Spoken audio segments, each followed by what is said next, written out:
Hello everyone, welcome to this class. आज आम यही क्लास रे हिस्टोरिकल डेट्स को लेकी एमसीक्यू प्रैक्टिस करिबा for your exam SSB junior assistant and clerk. आपण एही पीडीएफ नोट टी वीडियो डिस्क्रिप्शन रु डाउनलोड करि परिबे. सिलेबस अनुसार आपनकर प्रश्न रहइबो. ट्राई करंतु. Question number 1. The battle of Hydaspes was fought in which year? Hydaspes युद्ध केबे लढा जायतिला? कोंतु केउ मसिया होइतिला हाइडा स्पेस युद्ध? हाइडा स्पेस युद्ध केउ मसिया होइतिला? ट्राई करिबा. Option B is your right. Option B होइछ यार राइट आंसर. 326 बीसी रे हाइडा स्पेस युद्ध होइतिला. ठीक अछि. 326 बीसी मन रखंतु. कहा कहा मध्य होइतिला? अलेक्जेंडर एंड पोरोस को मध्य होइतिला ए युद्ध की हाइडा स्पेस युद्ध. नेक्स्ट. गौतम बुद्ध अटेन्ड महापरिनिर्वाण इन केउ मसिया रे गौतम बुद्ध महापरिनिर्वाण मीन्स से देह त्याग करथिले? which option is your right answer? 483 BC रे 483 ख्रीष्टाब्द रे केउठारे कुशीनगर ठारे ठीक अछि से महापरिनिर्वाण लाभ करिथिले. Next. The battle of Kalinga was fought in Kalinga युद्ध केउ मसिया होइतिला? कलिंग युद्ध केउ मसिया होइतिला? 261 बीसी रे कलिंग युद्ध हेबो. कलिंग युद्ध. Next. Harshvardhan ascended the throne in सिंहासन को आरोहण करिवे हर्षवर्धन 606 एडी रे हर्षवर्धन सिंहासन आरोहण करिवे. नेक्स्ट. ट्राई करंतु. Question number 5. मोहम्मद बिन क्वासिम invaded सिंध इन मोहम्मद बिन क्वासिम सिंधु देश को केउ मसिया रे आक्रमण करथिले? 712 एडी रे मोहम्मद बिन सिंधु देश को आक्रमण करथिले. नेक्स्ट. नेक्स्ट ट्राई करिवा. Question number 6. Mahmud of Ghazni's famous attack on Somnath took place. Somnath मंदिर को से लुंठन करथिले. ठीक अछि. महमूद ऑफ गजनी रो महमूद केउ मसिया रे 1025 एडी रे ठीक अछि 1025 एडी रे महमूद ऑफ गजनी सोमनाथ जो मंदिर को लुंठन करिथिले. ठीक अछि. सेठारे प्रचुर धन संपत्ति थिला एवं सेहा को लूट करिथिले. Next. The first battle of Tarain was fought in कोंतु तराइन रो प्रथम युद्ध केउ मसिया रे होइतिला? तराइन रो प्रथम युद्ध तराइन रो 1191 ख्रीष्टाब्द रे होइतिला. तराइन रो प्रथम युद्ध कहा कहा मध्य होइतिला ए युद्धटी? पृथ्वीराज चौहान एंड मोहम्मद घोरी को मध्य होइतिला. एथिरे पृथ्वीराज चौहान मोहम्मद घोरी को परास्त करिथिले. ठीक अछि. अर्थात पृथ्वीराज चौहान विजय लाभ करथिले. नेक्स्ट.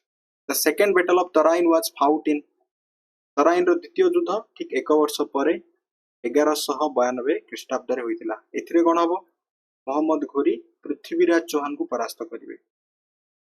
नेक्स्ट.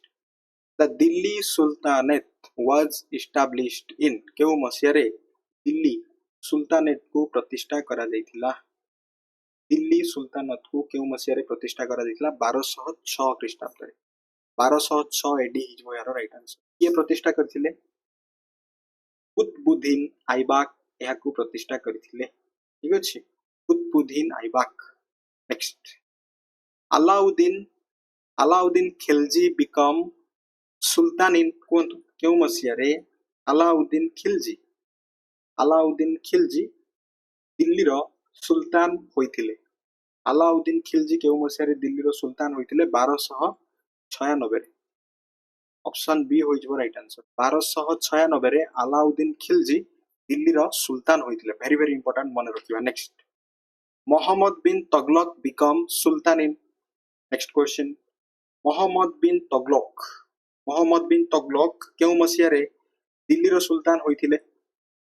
से 1325 मसिया रे 1325 मसिया बा ख्रीष्टाब्द रे आपनकर कोन हेतिले? मोहम्मद बिन तुगलक दिल्ली रो सुल्तान होइथिले. ओके. नेक्स्ट. नेक्स्ट ट्राई करिवा. Question number 12. Timur Timur invaded India in Timur 1398 ରେ ସେ ଇଣ୍ଡିଆକୁ ଆକ୍ରମଣ କରିଥିଲେ। ତୈମୁର ଅପସନ ସି ହୋଇଯିବ ରାଇଟ ଆନ୍ସର। 1398 ରେ ତୈମୁର ଇଣ୍ଡିଆ ଆକ୍ରମଣ କରିଥିଲେ। Next question number 13 the first battle of Panipat was fought in କୁହନ୍ତୁ। ପାନିପଥର ପ୍ରଥମ ଯୁଦ୍ଧ କେଉଁ ମସିହାରେ ହୋଇଥିଲା? ପାନିପଥର ପ୍ରଥମ ଯୁଦ୍ଧ 1526 ଖ୍ରୀଷ୍ଟାବ୍ଦରେ ଆପଣଙ୍କର ପାନିପଥର ପ୍ରଥମ ଯୁଦ୍ଧ ହୋଇଥିଲା। ଓକେ, କାହା ମଧ୍ୟରେ ହୋଇଥିଲା? ବାବର ଏବଂ ଇବ୍ରାହିମ ଲୋଦି। ଏଥିରେ କିଏ ପରାସ୍ତ ହେବେ? ଇବ୍ରାହିମ ଲୋଦି। ଦେନ୍ ମୋଗଲ ଶାସନ ଭାରତରେ ଆରମ୍ଭ ହୋଇଯିବ। Next the battle of Khanwa was fought in. Khanwa ଯୁଦ୍ଧ କେଉଁ ମସିହାରେ ହୋଇଥିଲା? ଖାନୱା ଯୁଦ୍ଧ କୁହନ୍ତୁ। ଖାନୱା ଯୁଦ୍ଧ 1527 ରେ ବ୍ୟାଟଲ ଅଫ ଖାନୱା ହୋଇଥିଲା। ଠିକ ଅଛି, ଏହା କାହା ମଧ୍ୟରେ ହୋଇଥିଲା এই ଯୁଦ୍ଧଟି? ରାଣା ସାଙ୍ଗା ଠିକ ଅଛି ଏବଂ ବାବରଙ୍କ ମଧ୍ୟରେ ହୋଇଥିଲା। ଏଥିରେ ମଧ୍ୟ ବାବର ବିଜୟ ହୋଇଥିଲେ। ଠିକ ଅଛି, next battle of Chausa was fought in କୁହନ୍ତୁ। ଚୌସା ଯୁଦ୍ଧ କାହା ମଧ୍ୟରେ ହୋଇଥିଲା ଏବଂ ଏହା ପ୍ରଥମେ କୁହନ୍ତୁ କେବେ ହୋଇଥିଲା? ୱିଚ୍ ଅପସନ ହେଇଯିବ ରାଇଟ ଆନ୍ସର? 1539 ରେ ଚୌସା ଯୁଦ୍ଧ ହୋଇଥିଲା। 1539 ହେଇଯିବ ରାଇଟ ଆନ୍ସର। କାହା ମଧ୍ୟରେ ହୋଇଥିଲା କୁହନ୍ତୁ? ଶେର ଶାହ ସୁରୀ ଏବଂ ହ୍ୟୁମାୟୁନଙ୍କ ମଧ୍ୟରେ ହୋଇଥିଲା। ଓକେ, ହ୍ୟୁମାୟୁନ ଚୌସା ଯୁଦ୍ଧ ହୋଇଥିଲା। ଏଥିରେ ଶେର ଶାହ ସୁରୀ ବିଜୟ ଲାଭ କରିବେ, ମନେ ରଖନ୍ତୁ। Next battle of Kannauj. Kannauj ଯୁଦ୍ଧ କେଉଁ ମସିହାରେ ହୋଇଥିଲା କୁହନ୍ତୁ? କନୌଜ ଯୁଦ୍ଧ ଯାହାକୁ ବିଲଗ୍ରାମ ଯୁଦ୍ଧ ମଧ୍ୟ କୁହାଯାଏ। ଠିକ ଅଛି, ବ୍ୟାଟଲ ଅଫ କନୌଜ ଆପଣଙ୍କର 1540 ମସିହାରେ ବ୍ୟାଟଲ ଅଫ କନୌଜ ହେଇଥିଲା, ମନେ ରଖନ୍ତୁ। Very important. ଠିକ ଅଛି, କାହା ମଧ୍ୟରେ ହୋଇଥିଲା ଏଇଟା? ଶେର ଶାହ ସୁରୀ ଏବଂ ହ୍ୟୁମାୟୁନଙ୍କ ମଧ୍ୟରେ ହିଁ ହୋଇଥିଲା। ଦେନ୍ ଏହାପରେ ହ୍ୟୁମାୟୁନ ଦିଲ୍ଲୀରୁ ବିତାଡ଼ିତ ହେବେ। ପୁଣି ଥରେ ସେ ରିଏଷ୍ଟାବ୍ଲିଶ କରିବେ 1555 ରେ ମୋଗଲ ଶାସନକୁ। Next the second battle of Panipat was fought in କୁହନ୍ତୁ। ସେକେଣ୍ଡ ବ୍ୟାଟଲ ଅଫ ପାନିପଥର ଦ୍ୱିତୀୟ ଯୁଦ୍ଧ 1556 ରେ। ଅପସନ ସି 1556 ରେ ପାନିପଥର ଦ୍ୱିତୀୟ ଯୁଦ୍ଧ। ଓକେ, କାହା ମଧ୍ୟରେ ହୋଇଥିଲା ଆପଣ କମେଣ୍ଟ ସେକ୍ସନରେ ଜଣାଇବେ ଏଇଟା। ନେକ୍ସଟ ଦ ବ୍ୟାଟଲ ଅଫ ହଳଦୀ ଘାଟି ୱାଜ ଫାଉଟ୍ ଇନ୍ କୁହନ୍ତୁ। ହଳଦୀ ଘାଟି ଯୁଦ୍ଧ ଆପଣଙ୍କର କେଉଁ ମସିହାରେ ହୋଇଥିଲା? ହଳଦୀ ଘାଟି ଯୁଦ୍ଧ 1576। ଅପସନ ବି 1576 ରେ ବ୍ୟାଟଲ ଅଫ ହଳଦୀ ଘାଟି ଯୁଦ୍ଧ ହୋଇଥିଲା। ଠିକ ଅଛି, କାହା ମଧ୍ୟରେ ହୋଇଥିଲା? ମୋଗଲ ମାନଙ୍କର ନେତୃତ୍ୱ ନେଉଥିଲେ ରାଜା ମାନ ସିଂ, ଓକେ, ଏବଂ ମହାରାଣା ପ୍ରତାପଙ୍କ ମଧ୍ୟରେ ଏହି ହଳଦୀ ଘାଟି ଯୁଦ୍ଧ ହୋଇଥିଲା। ଠିକ ଅଛି, ନେକ୍ସଟ ଯିବା question number 19 the English East India company was established in. କେଉଁ ମସିହାରେ ଇଂଲିଶ ଇଷ୍ଟ ଇଣ୍ଡିଆ କମ୍ପାନୀ ପ୍ରତିଷ୍ଠା ହୋଇଥିଲା? 1600 ମସିହାରେ ଇଂଲିଶ ଇଷ୍ଟ ଇଣ୍ଡିଆ କମ୍ପାନୀକୁ ପ୍ରତିଷ୍ଠା କରାଯାଇଥିଲା। 1600 ମସିହା, ମନେ ରଖନ୍ତୁ। ବ୍ରିଟେନର ରାଣୀ ଏଲିଜାବେଥ ପ୍ରଥମ ଇଂଲିଶ ଇଷ୍ଟ ଇଣ୍ଡିଆ କମ୍ପାନୀକୁ ଯୋଉ ଇଷ୍ଟରେ ଯୋଉ କଣ୍ଟ୍ରି ଗୁଡାକ ରହିଲା ସେମାନଙ୍କ ସହିତ ବ୍ୟବସାୟ କରିବା ପାଇଁ ଏକ ଚାର୍ଟର ପ୍ରଦାନ କରିଥିଲେ। ଦେନ୍ ସେଇ ଅନୁସାରେ 1600 ଖ୍ରୀଷ୍ଟାବ୍ଦରେ ଇଂଲିଶ ଇଷ୍ଟ ଇଣ୍ଡିଆ କମ୍ପାନୀ ପ୍ରତିଷ୍ଠା ହେବ। ଓକେ, ନେକ୍ସଟ ଯିବା the British established their first factory at Surat in। ସୁରାଟରେ ବ୍ରିଟିଶ ମାନେ ସେମାନଙ୍କର ପ୍ରଥମ ଫ୍ୟାକ୍ଟ୍ରି 1613 AD ରେ ସେମାନେ ପ୍ରତିଷ୍ଠା କରିବେ। ସୁରାଟରେ ସେମାନଙ୍କର ଫାଷ୍ଟ ଫ୍ୟାକ୍ଟ୍ରି। ଓକେ, ସେତେବେଳେ ସମ୍ରାଟ କିଏ ଥିଲେ? ଜାହାଙ୍ଗୀରଙ୍କ ଅନୁମତି ପରେ 1613 ଖ୍ରୀଷ୍ଟାବ୍ଦରେ ଇଂରାଜୀ ମାନେ ସୁରାଟ ଠାରେ ସେମାନଙ୍କର ପ୍ରଥମ ଫ୍ୟାକ୍ଟ୍ରି, ସେଇଟା ଥିଲା ପର୍ମାନେଣ୍ଟ ଫ୍ୟାକ୍ଟ୍ରି, ସେମାନେ ସେଠାରେ ସ୍ଥାପନ କରିଥିଲେ। Next Jahangir ascended the Mughal throne in which option ହେଇଯିବ ରାଇଟ ଆନ୍ସର? ଆକବରଙ୍କର ମୃତ୍ୟୁ ପରେ ଅର୍ଥାତ୍ 1605 ଖ୍ରୀଷ୍ଟାବ୍ଦରେ ଆକବରଙ୍କର ହିଁ ପୁତ୍ର ଥିଲେ ଜାହାଙ୍ଗୀର, ଯିଏକି ସିଂହାସନ ଆରୋହଣ କରିଥିଲେ। ତ କେଉଁ ମସିହା ହେଇଯିବ? ଅପସନ ବି 1605 ରେ ଜାହାଙ୍ଗୀର ସିଂହାସନ ଆରୋହଣ କରିବେ। ଠିକ ଅଛି, ନେକ୍ସଟ ସାର୍ ଥମାସ ରୋ arrived at ଜାହାଙ୍ଗୀର's court in କୁହନ୍ତୁ। କେଉଁ ଖ୍ରୀଷ୍ଟାବ୍ଦରେ? 1615 ଖ୍ରୀଷ୍ଟାବ୍ଦରେ। ଠିକ ଅଛି, ସାର୍ ଥମାସ ରୋ ସେ ହେଉଛନ୍ତି ଇଂଲଣ୍ଡର ରାଜା ଜେମ୍ସ ପ୍ରଥମଙ୍କ ରାଜଦୂତ। ସାର୍ ଥମାସ ରୋ जहांगीर दरबार को पहुंची क्यों मसीह 1615 1615 हो right answer. Next, Shahjahan become the Mughal emperor in which option is your right answer? Jahangir मृत्यु पर अर्थात कौन 1628 रे जहांगीर मृत्यु पर शाहजहां कौन करेंगे मुगल सम्राट होते 1628 हम option B is your right answer. Next, Aurangzeb become the Mughal empire in Aurangzeb पुणी आसीजिबे ठीक अछि औरंगजेब 1658 रे ठीक अछि ना 1658 रे औरंगजेब मुगल शासन दायित्व भार ग्रहण करिवे 1658 is your right answer. Next, Shivaji was crowned as Chhatrapati in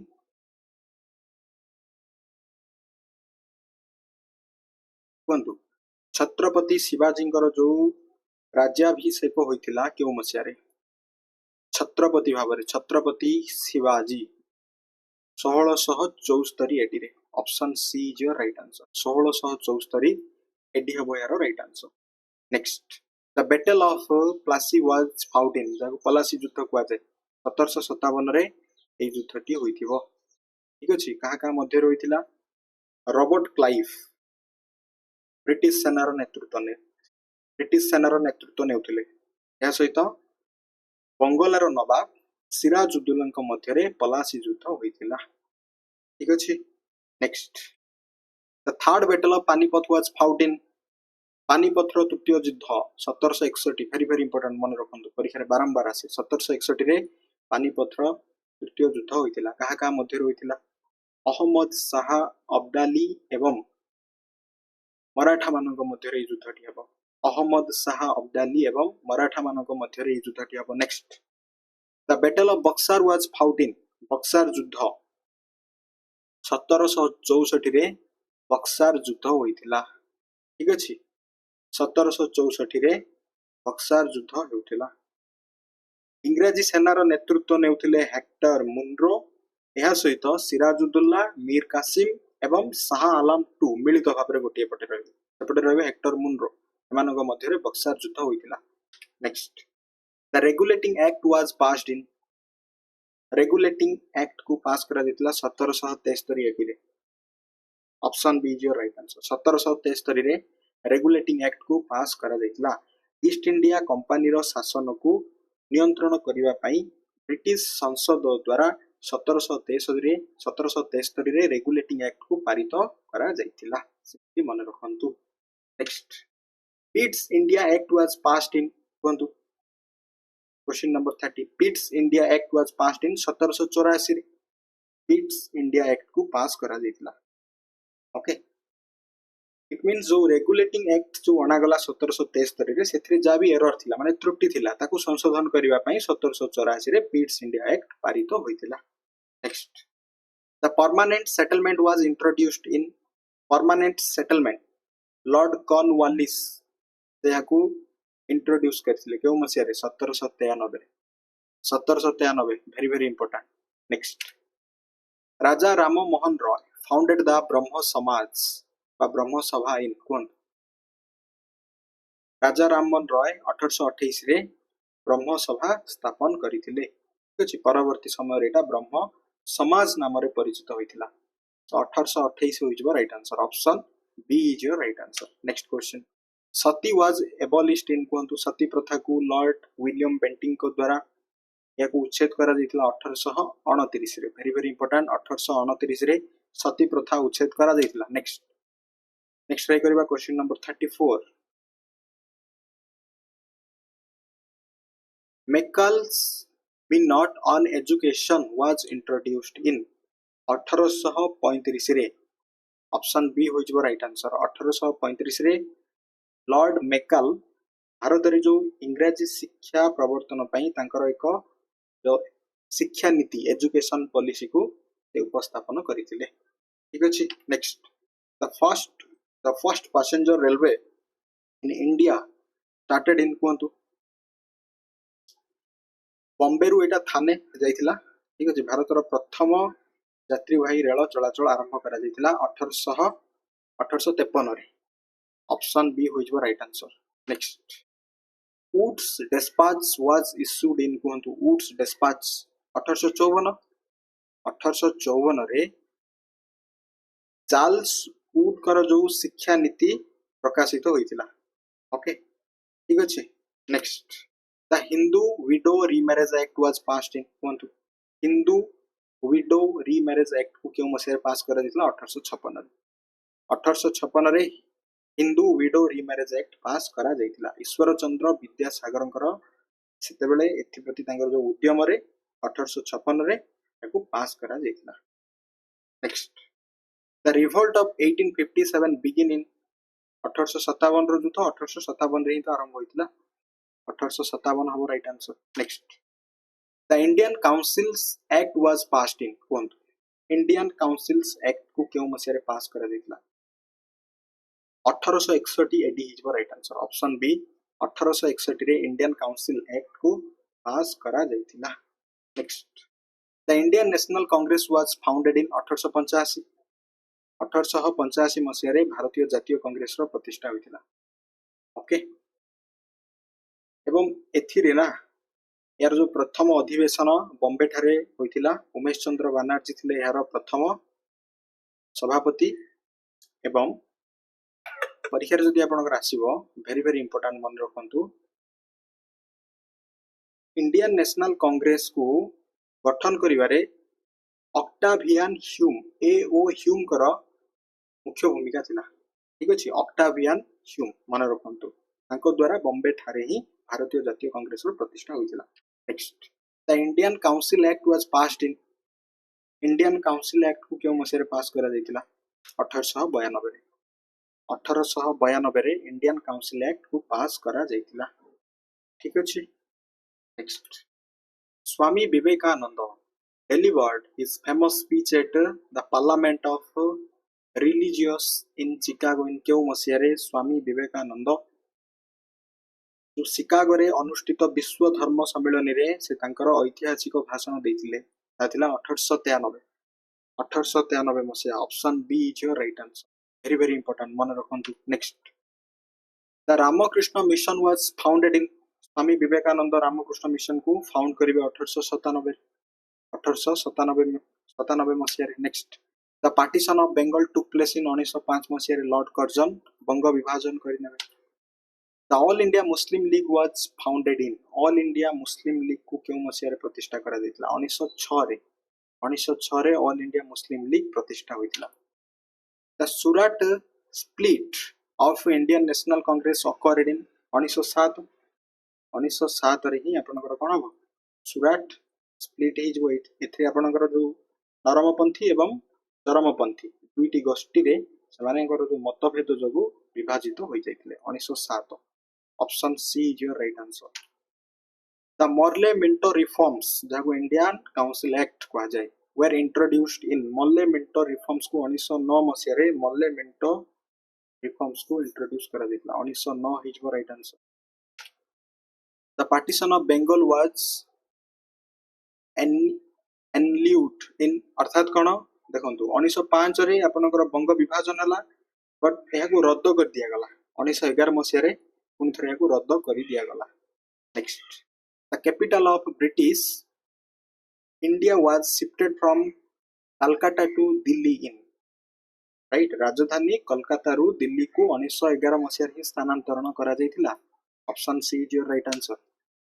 Mahatma Gandhi return to India from South Africa in कुंतु महात्मा गांधी दक्षिण अफ्रीका रु भारत को फेरिथिले 1915 मसिया जनवरी मास 9 तारिख रे एई दिन को कोन कहै जाय प्रवासी भारतीय दिवस भाबरे पालन करा जाय जनवरी 9 1915। Next the Lucknow pact was signed in कुंतु लखनऊ पैक्ट को केउ मसिया रे साइन करा दैतिला लखनऊ चुक्ति 1916 मसिया रे मुस्लिम लीग एवं कांग्रेस मध्य रे लखनऊ चुक्ति स्वाक्षरित होइतिला। ठीक अछि 1916 मसिया वेरी वेरी इंपोर्टेंट मन रखो option B is your right answer.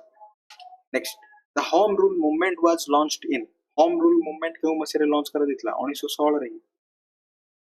Okay बाल गंगाधर तिलक एंड आनी बेसांत को द्वारा भारत रे होम रूल आंदोलन को आरंभ करा दितला 1916 मसिया option B is your right answer. Next the Champaran Satyagraha took place in कहतु चंपारण आंदोलन होता 1917 1917 रे चंपारण आंदोलन चंपारण सत्याग्रह होता बिहार रो चंपारण ठारे गांधीजी भारतर माने बिहार रो चंपारण ठारे गांधीजी कौन करिवे तांकर प्रथम सत्याग्रह आंदोलन थिला नील चाषी करथिले ठीक अछि ऑप्शन बी होइज right answer next the Kheda Satyagraha was launched in Kheda Satyagraha केउ ठारे होइतिला खेड़ा सत्याग्रह होइतिला गुजरात रे केउ मसिया होइतिला 1918 रे 1918 रे खेड़ा सत्याग्रह हबो ओके एथिरे गांधीजी और सरदार पटेल सत्याग्रह आरंभ करथिबे next Rowlatt Rowlatt act was passed in कोंतु 1919 रे ब्रिटिश सरकार राउलेट बा जो आपनकर रोलाट एक्ट को कौन करिवे पास करिवे बिना वारंट रे बा बिना विचार रे जे कोनोसी भारतीय को बंदी करा जिबार क्षमता को एथिरे निर्धारित करा जायतिला ताथिला आपनकर 1919 मसे रे रोलाट एक्ट को पास करा जायतिला next the Jallianwala Bagh massacre occurred in Jallianwala Bagh हत्याकांड 1919 ठीक अछि 1919 बट एटी पार्टिकुलरली डेट पचारिछि जो 13 April 1919 the government of India act जाको मॉन्टेगू क्लेम्सफोर्ड रिफॉर्म्स को जाय पास्ट इन कोंतु या 1919 रे ही पास होइतला ऑप्शन बी होइजबो राइट आंसर 1919 रे ही मॉन्टेगू क्लेम्सफोर्ड रिफॉर्म्स को पास करा जायतिला नेक्स्ट असहयोग आंदोलन केबे होइतला 1920 मसिया रे महात्मा गांधी को नेतृत्व रे जातीय कांग्रेस द्वारा असहयोग आंदोलन आरंभ करा जिवो नेक्स्ट चौरी चौरा इंसिडेंट 1922 यहाँ पर असहयोग आंदोलन को प्रत्याहार करी निया जिवो बिकॉज हिंसा हबो next Swaraj party was formed in कोंतु question number 60 Swaraj party Chittaranjan Das एवं मोतीलाल नेहरू स्वराज पार्टी गठन करथिले 1923 मसिया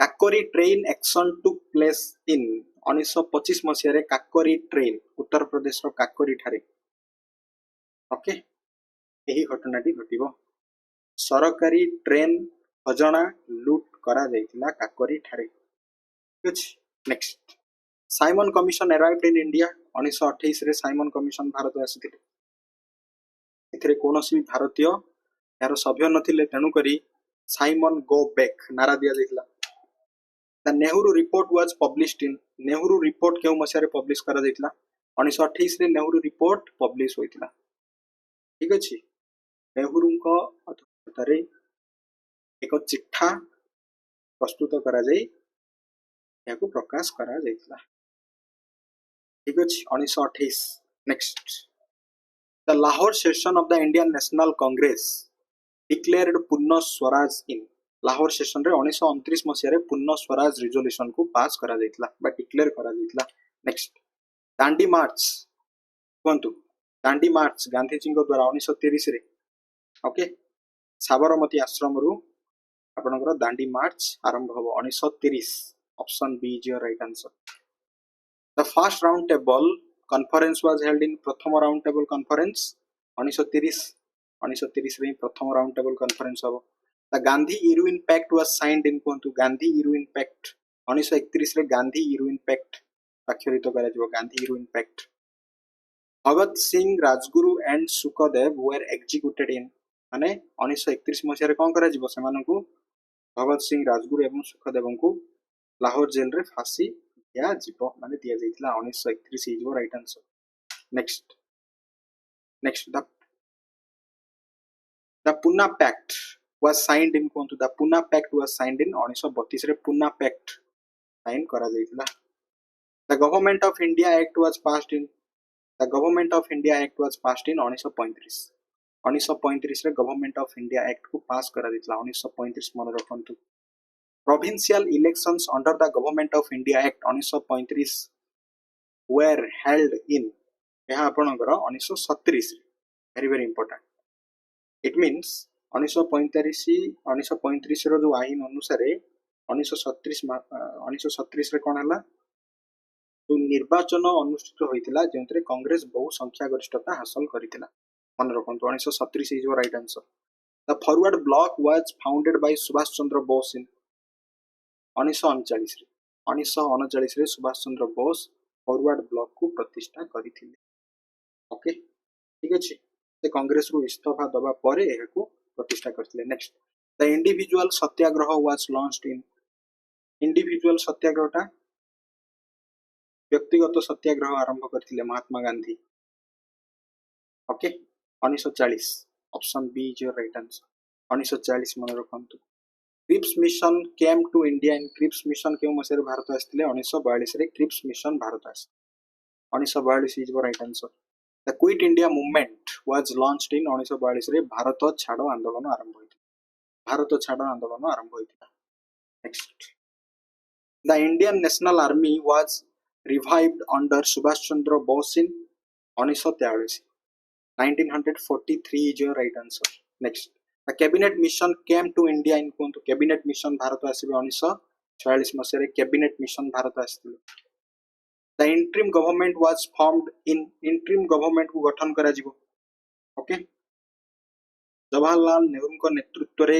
भारतर जो अंतरीण सरकार गठित हेबो ए केउ मसेरे होइतिला 1946 रे 1946 मसीह होइतिला next the constituent assembly adopted the constitution on 1949 26 November 1949 रे अडॉप्ट करा जिवो ठीक अछि एहा को ही संविधान दिवस भाबरे हमें पालन करछंती नेक्स्ट doctor Rajendra Prasad became the first president of India in doctor Rajendra Prasad 1950 मसीह रे ही कोन थिले भारतर प्रथम राष्ट्रपति होइतिले next The States Reorganization Act came into effect in कोंतु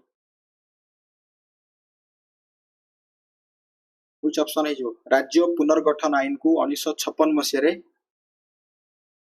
याको लागू करा जायतिला 1956 मसीह है जो राइट आंसर भास्को डा गामा फर्स्ट रीच्ड कालीकट इन भास्को डा गामा 1498 रे जने पोर्तुगीज जे कि भारत रे पहुंचथिले 1498 हेबो right answer the Portuguese captured Goa 1510 रे गोवा को सेमाने आक्रमण करिवे एवं निज अधीन को नै जिवे Babur captured Delhi after defeating Ibrahim लोदीन 1526 कोन हबो बैटल ऑफ पानीपत युद्ध परे option B is your right answer Humayun ascended the Mughal throne in कोंतु हुमायूं 1530 मसिया रे कोन करिवे सिंहासन आरोहण करिवे Sher Shah Suri become ruler of Delhi in Sher Shah Suri Delhi रो शासन को ग्रहण करिवे 1500 शेरशाह सूरी दिल्ली रो शासन को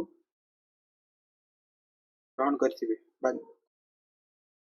दिल्ली रो शासन भार ग्रहण करिवे क्यों मसिया रे 1540 रे option B is your right answer next the Ibadat Khana was established at Fatehpur Sikri in इबादत खाना जो आपनकर स्थापन करा जितला का द्वारा अकबर एहाकू स्थापन करिवे 1575 रे option B is your right answer next Nadir Shah invaded India in कोंतु नादिर शाह भारत आक्रमण करिवे 1739 रे नादिर शाह भारत आक्रमण करथिले next The Treaty of Allahabad was signed in Allahabad Treaty 1765 रे 1765 रे अलाहाबाद चुक्ति रॉबर्ट क्लाइव एवं शाह आलम टू को मध्य एटा आपनकर ए संधिटी स्वाक्षरित होइतिला next Warren Hasting became the first governor general of Bengal 1773 रे रेगुलेटिंग एक्ट पर Cornwallis introduced the permanent settlement in Cornwallis 1793 रे permanent settlement को introduce करिथिले next the fourth Anglo-Mysore war was fought in fourth Anglo-Mysore war को लड़ा जायतिला केउ मसिया रे fourth Anglo-Mysore war 1799 रे fourth Anglo-Mysore war Lord Dalhousie introduced the doctrine of lapse को केउ मसिया से introduce करथिले 1848 रे डॉक्ट्रिन ऑफ लैप्स को इंट्रोड्यूस करथिले Lord Dalhousie vernacular press act was enacted in कोंतु वर्नाकुलर प्रेस एक्ट को पास करा दितला 1878 मसिया रे option B is your right answer Hunter commission was appointed in Hunter commission को अपॉइंट करा जाइतिला 1882 रे Hunter commission 1882। Next Hilbert bill controversy occurred in कोंतु हिलबर्ट बिल जो आपनकर रहिबो जहाँ भारतीय विचारपति को यूरोप जो माने यूरोपीय मानकर समस्या बा सेमानकर मामलार विचार करिया पे अधिकार मिलितिला याकु नै कि इंग्रजी माने माने सेमानक मध्य गोटे विवाद सृष्टि होइतिला हिलबर्ट बिल कंट्रोवर्सी या आपनकर 1883 रे होइतिला। स्वदेशी मूवमेंट 1905 स्वदेशी मूवमेंट बंग विभाजन परे स्वदेशी मूवमेंट आरंभ होइजबो। नेक्स्ट खिलाफत मूवमेंट आपनकर खिलाफत मूवमेंट 1919 खिलाफत मूवमेंट 1919। नेक्स्ट बरदोली सत्याग्रह 1928 रे Bardoli Satyagraha. Next the Indian national congress held its first session 1885 रे बॉम्बे ठारे यार प्रथम अधिवेशन होइतिला उमेश चंद्र बनर्जी को नेतृत्व रे बा अध्यक्षता रे। ठीक अछि आउट ऑफ 100 आपण केतोटी प्रश्न करि परिछंती आपण कमेंट सेक्शन रे जणाई परिबे। आपण ए पीडीएफ नोट आल्सो डाउनलोड करि परिबे वीडियो डिस्क्रिप्शन रे एग्जाम्स ओडिया रो लिंक रहिछि अवेलेबल रहिछि सेठा आपण जॉइन करि डाउनलोड करि परिबे। क्लास टी लाइक करंतु शेयर करंतु। Okay thanks for watching this class.